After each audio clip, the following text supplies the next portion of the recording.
पैसे का लालच एक इंसान से क्या कुछ नहीं करवा देता। लेकिन आज हम आपको लालच की एक ऐसी कहानी सुनाने वाले हैं जिसे सुनकर आपके भी रोंगटे खड़े हो जाएंगे। ये कहानी है एक ऐसी महिला की जो मंदिरों में जाती थी, पूजा करती थी और वहीं पर प्रसाद के नाम पर बांटती थी मौत। आखिर कैसे पैसे की भूख में एक आम औरत हैवान बन गई? आखिर कैसे भगवान के नाम पर यह औरत मासूम महिलाओं को मौत के घाट उतारती आई? आखिर कैसे ये औरत पूरे 7 साल पुलिस की आंखों में धूल झोंकती आई? आज के इस एपिसोड में हम बात करेंगे भारत की पहली फीमेल सीरियल किलर साइनाइड मलिका की। साल 1970 में कर्नाटक के कगलीपुरा गांव में एक बच्चे का जन्म हुआ। माँ बाप ने बच्चे का नाम रखा केम्पम्मा। परिवार की फाइनेंशियल कंडीशन इतनी अच्छी नहीं थी। कभी मामूली ज़रूरतें भी परिवार के लिए एक बड़ी चुनौती बन जाती थी। लेकिन फिर भी घर वालों ने कड़ी मेहनत कर केम्पम्मा को पढ़ाई लिखाई के लिए स्कूल भेजा। पाई पाई जुटाने के लिए ये परिवार कड़ी मेहनत करता था। लेकिन दूसरी ओर केम्पम्मा के सपने काफ़ी बड़े थे। बचपन से ही वो अमीर बनना चाहती थी। रिपोर्ट्स की माने तो केम्पम्मा फिल्मों में काम करना चाहती थी। पैसों के लिए उसकी ये चाहत ऐसी थी कि वो इसे पाने के लिए कुछ भी कर सकती थी और उसकी यही चाहत उसे आगे जाकर केम्पम्मा से साइनाइड मलिका बनाने वाली थी। छोटी उम्र में ही केम्पम्मा के घर वालों ने उसकी शादी कर दी। केम्पम्मा का पति बेंगलुरु में एक टेलर था। शादी के बाद वो भी पति के साथ बेंगलुरु ही रहने लगी। बड़े शहर की चकाचौंध देखकर उसकी अमीर बनने की ये चाहत और ज़्यादा बढ़ती गई। शादी के बाद केम्पम्मा के 3 बच्चे भी हुए। जिंदगी यूं ही गुजरती जा रही थी। अपने सपनों को पूरा करने के लिए उसने एक दिन एक चिट फंड कंपनी खोलने का फैसला किया।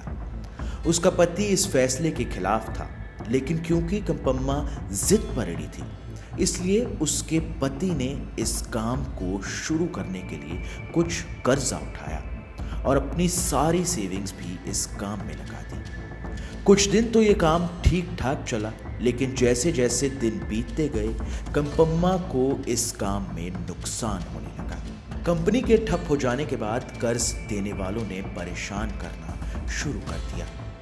अब पति पत्नी में रोजाना लड़ाइयाँ होने लगी, जिसके कारण केम्पम्मा ने घर छोड़ने का फैसला किया। केम्पम्मा का सपना टूटने की कगार पर पहुंच चुका था।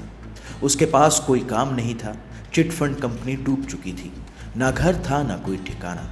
जब पैसे कमाने का कोई चारा नहीं बचा तो केम्पम्मा कुछ घरों में नौकरानी का काम करने लगी। इसके साथ ही कुछ दिनों में उससे एक सुनार की दुकान पर भी काम मिल गया। यहीं पर उसका परिचय साइनाइड से हुआ। साइनाइड सोने को पॉलिश करने में इस्तेमाल होता है। यहीं पर केम्पम्मा को ये भी पता चला कि साइनाइड काफ़ी जानलेवा भी होता है। दिन रात वो सोने चांदी के गहनों के पीछे ही रहती थी। साथ ही वो बड़े घरों में रह रही औरतों को एक अच्छी जिंदगी जीते देख रही थी। वो देखती कि कैसे ये लोग बड़ी बड़ी गाड़ियों में घूमते हैं, महंगी ज्वेलरी पहनते हैं। ये सब देखकर अब उसकी नीयत बिगड़ने लगी। केम्पम्मा ने अब सोने चांदी के महंगे जेवर चुराने शुरू कर दिए। उसे लगा इसे बेचकर वो खूब पैसा कमा सकती है और अपना सपना पूरा कर सकती है। लेकिन एक दिन वो एक घर में चोरी करते रंगे हाथों पकड़ी गई। पूरे मोहल्ले में शोर मच गया। पुलिस को बुलाया गया और केम्पम्मा को 6 महीने की जेल हो गई। जेल से लौटने के बाद केम्पम्मा को कोई भी काम पर रखने को तैयार नहीं हुआ। इलाके में उसके जेल जाने की बात फैल चुकी थी। ऐसे में उसे काम मिलने में भी मुश्किल होने लगी। ना घर था ना काम था। केम्पम्मा पनाह ढूंढते ढूंढते मंदिरों में रहने लगी और यहीं से उसके दानव बनने के दिन शुरू हो गए। केम्पम्मा रोज मंदिर की सीढ़ियों पर बैठे बैठे लोगों को ऑब्जर्व करने लगी। वो देखती कि कैसे हर दिन लोग अपनी मुश्किलों का हल ढूंढते हुए मंदिर में भगवान से मन्नत मांगने आते हैं। कैसे लाचार लोगों के पास सिर्फ भगवान का ही सहारा बचता है। किसी की नौकरी नहीं लग रही, किसी को बच्चा नहीं हो रहा, किसी की माँ बीमार है तो कोई काम में घाटा खाकर आया है। धीरे धीरे कंपम्मा इन लोगों से बात करने लगती है और यहीं से उसे एक खौफनाक आइडिया आता है।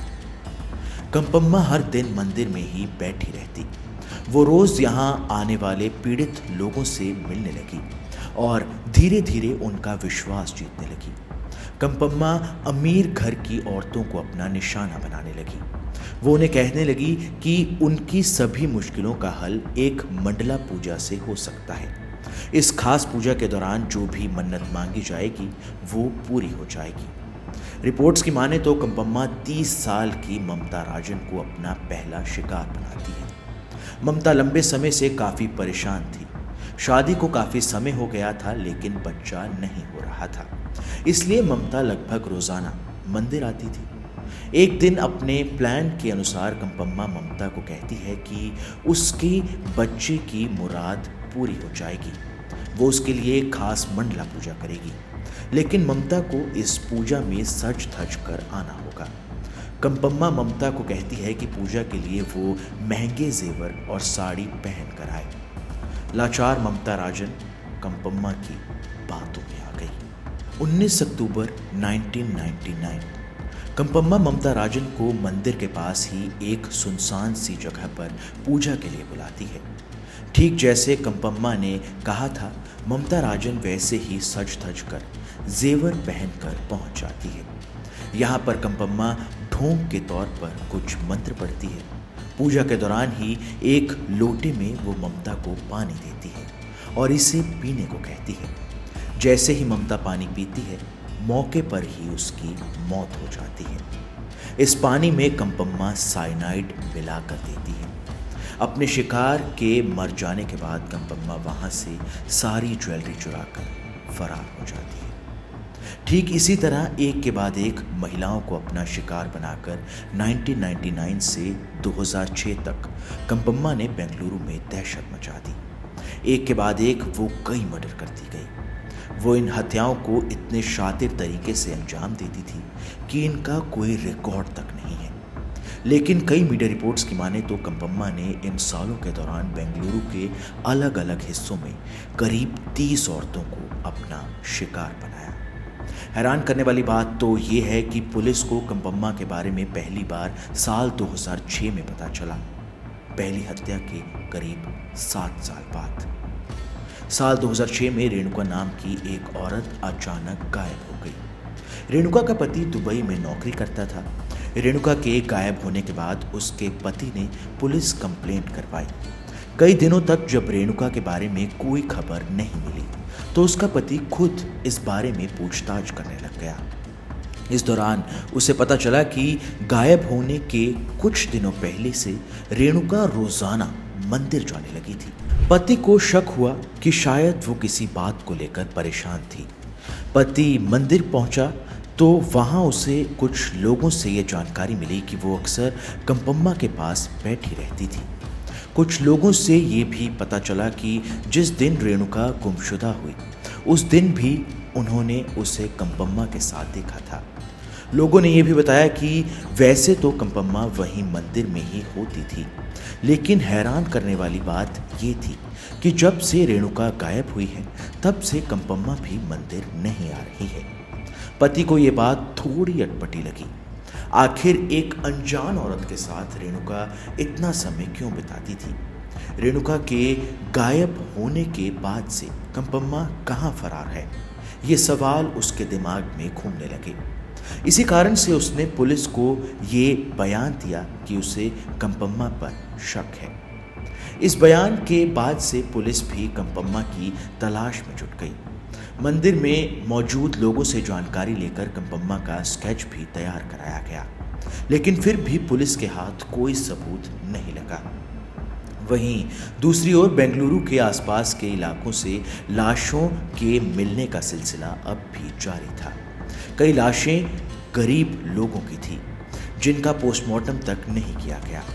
हैरान करने वाली बात यह थी कि 1999 से 2008 तक जितने भी ऐसे मामले आए, पुलिस ने कभी इन सब के तार एक साथ जोड़कर देखे ही नहीं। जिसके कारण कभी ये पता ही नहीं चल पाया कि ये सब हत्याओं के पीछे सिर्फ एक ही कातिल था। 31 दिसंबर 2008 पुलिस को अपने सोर्सेज से ये जानकारी मिलती है कि स्केच वाली जिस महिला की वो तलाश कर रहे हैं, उसके जैसी ही दिखने वाली एक औरत बेंगलुरु के एक बस स्टैंड पर मौजूद है। पुलिस तुरंत एक्शन में आती है और बस स्टैंड पर पहुंचती है। इस महिला के पास एक बैग था।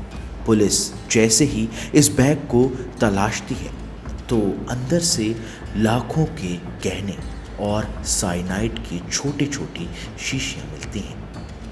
अब पुलिस का शक यकीन में बदल जाता है। बस स्टैंड पर मौजूद ये महिला वही थी जिसने पिछले 7 साल से पुलिस की नाक में दम कर रखा था। मौके पर पुलिस कंपम्मा को अरेस्ट कर लेती है। पुलिस पूछताछ में कंपम्मा सिर्फ 6 हत्याओं को कबूल करती है, लेकिन बाद में पुलिस जब कई और मामलों की जांच के तार इस केस से जोड़ने लगी तो पता चला कि उनमें भी शिकार को मारने के लिए साइनाइड ही दिया गया था। पूछताछ में पुलिस ने जब कंपम्मा से ये पूछा कि इन वारदातों के पीछे क्या कारण था तो उसने बताया कि वो बस पैसा कमाना चाहती थी, वो बस अमीर बनना चाहती थी। इसी इन्वेस्टिगेशन का हिस्सा रहे एक रिटायर्ड पुलिसमैन ने ये बताया कि इस केस में सबसे हैरान करने वाली बात ये थी कि मर्डर करने के बाद भी कंपम्मा कुछ घरों में काम करने के लिए वापस चली गई, फिर भी किसी को उस पर शक नहीं हुआ। मीडिया रिपोर्ट्स की माने तो कंपम्मा ने 18 दिसंबर 2007 को आखिरी मर्डर नागवेणी नाम की एक औरत का किया था। उस दौरान जिस लॉज में कंपम्मा रुकी थी उसमें उसने अपना नाम मलिका बताया था और फिर यही नाम उसके खौफनाक अपराधों की पहचान बन गया। साल 2008 में कोर्ट ने मुनियम्मा नाम की एक महिला के मर्डर केस में साइनाइड मलिका को मौत की सज़ा सुनाई। कंपम्मा कर्नाटक में मौत की सज़ा पाने वाली पहली महिला थी। इसके बाद साल 2012 में भी एक कोर्ट ने नागवेणी की हत्या के मामले में उससे मौत की सज़ा सुनाई, लेकिन हाई कोर्ट ने बाद में सबूतों की कमी के चलते साइनाइड मलिका की फांसी की सज़ा को उम्र कैद में बदल दिया।